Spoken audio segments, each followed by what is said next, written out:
ছোট মাছ আমার সবসময়ই পছন্দ। আর ছোট মাছ যদি এভাবে আলু, বেগুন আর মূলা দিয়ে চচ্চড়ি করা হয় তাহলে তো আর কথাই নেই। এভাবে রান্না করলে কিন্তু খুবই ভালো লাগে। চলুন আজকে দেখে নেই আমি কিভাবে এই চচ্চড়িটা করি।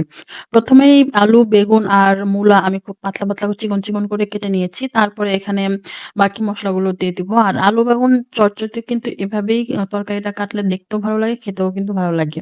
তারপর দিয়ে দিচ্ছি পেঁয়াজ ১ কাপ, তারপরে কিছুটা কাঁচামরিচ, তারপর হলুদের গুঁড়া, মরিচের গুঁড়া, দিয়ে দিব কিছুটা ধনে গুঁড়া আর সামান্য দিয়ে দিব জিরার গুঁড়া।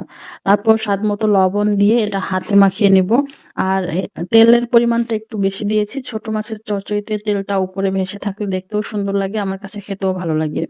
তারপরে এই সবগুলো উপকরণ খুব সুন্দর করে হাতে মাখিয়ে নিব। আর চচ্চড়ি কিন্তু হাতে মাখানোর উপরেই খাবারের টেস্টটা বেশি আসে। আর এই যেহেতু তরকারিটাতে ছোট মাছ দিব, আর ছোট মাছ দেওয়ার পরে কিন্তু তরকারি খুব বেশি নাড়াচাড়া করা যায় না। এই কারণে ছোট মাছটা এভাবে ১ম এ তরকারিটা খুব ভালো করে মেখে নিতে হয়। তারপরে কিন্তু রান্নাটা বসিয়ে দিতে হয়। আর এরপরে কিন্তু খুব বেশি নাড়াচাড়া না দিয়ে জাস্ট শুধু রান্না করে নিচে সুন্দর মতো পুড়ে, পুড়ে যায় হালকা অল্প, অল্প। তারপর উপরে তেলটা যখন উঠে আসে তখন রান্নাটা হয়ে যায়। আর এই যে মাখানো প্রায় শেষের দিকে তখন আমি কিছুটা ছোট মাছ দিয়েছি। ছোট মাছ আমি পাঁচমিশালি মাছটাই বেশি ভালো লাগে। এজন্য আমার বাসায় যে মাছগুলো ছিল পুঁটি মাছ, কয়েকটা চিংড়ি মাছ, বেলে মাছ সবগুলো আমি মিক্সড করে দিয়েছি। তবে এটা যেকোনো এক জাতের মাছ দিয়েও করা যায়। আমার কাছে মিক্সড হলে বেশি ভালো লাগে। তারপরে এখানে আমি দিয়ে দিব কিছুটা পানি। আর যেহেতু এটা হচ্ছে ভাজি করব এজন্য খুব বেশি পানি দেওয়ার দরকার নেই। আর ছোট মাছ তো এমনিতেই খুব তাড়াতাড়ি হয়ে যায়। তারপর রান্নাটা বসিয়ে দিলাম। আর এই যে দেখতে পাচ্ছেন কিছুক্ষণ পরে যখন সবগুলো একটু আ উম মানে একেবারে নরম যখন হবে না তখন একটু নাড়াচাড়া দিয়ে তারপরে কিন্তু আমি আর খুব বেশি নাড়া দিব না।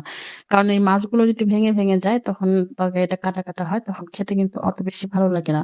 যার কারণে নাড়াচাড়া আমি এখানে দিয়ে দিলাম। দেখতে পাচ্ছেন আমার তরকারিটা কিন্তু একদম পানিগুলো শুকিয়ে গেছে এবং তেলগুলো উপরে একদম উঠে আসছে। আর এই পর্যায়ে কিন্তু আমি কড়াইটা খুব সুন্দরভাবে ঘুরিয়ে, ঘুরিয়ে সব দিকে একটু নিচে যাতে পানি না থাকে সেটা ভালো করে তরকারি কড়াইটা ঘুরিয়ে, ঘুরিয়ে রান্না করে নিব। তাহলে দেখা যায় নিচে একটু লেগে, লেগে যায় আর তখন তরকারিটা খেতে আরো বেশি ভালো লাগে।